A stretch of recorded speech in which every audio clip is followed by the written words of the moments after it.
ఇవాళ మూసి పరివాహక ప్రాంతంలో అటొక కిలోమీటర్ ఇటొక కిలోమీటర్ మొత్తం ఆక్రమించుకొని బుల్డోజర్లు తీసుకొచ్చి మొత్తం కూలగొట్టేస్తాడు రేవంత్ రెడ్డి అంటుండు. అసలు ఏమైనా చదువుకున్న వాళ్ళు లేకపోతే లోక పరిజ్ఞానం ఉండే వాళ్ళు మాట్లాడే మాటలేనా? Why should I do all those things?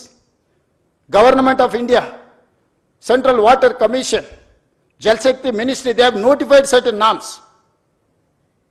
అది నేను చేసింది కాదు, కేంద్ర ప్రభుత్వం తీసుకొచ్చిన చట్టాలు. కేంద్ర ప్రభుత్వంలో అధికారంలో ఉన్న వాళ్ళు, పార్లమెంట్ సభ్యులు ఉన్న వాళ్ళు పార్లమెంట్లో చట్టం వచ్చినప్పుడు గొప్పగా ఉందని బల్లలు చేర్చి ఆ చట్టాన్ని చేస్తారు. ఆ చట్టాన్ని తెలంగాణలో ఇంప్లిమెంట్ చేస్తామంటే మేము అడ్డం పడతామంటారు. ఈ విచిత్రం, ఇలాంటి ఆలోచనలని మనమందరం నియంత్రించాల్సిన అవసరం ఉంది.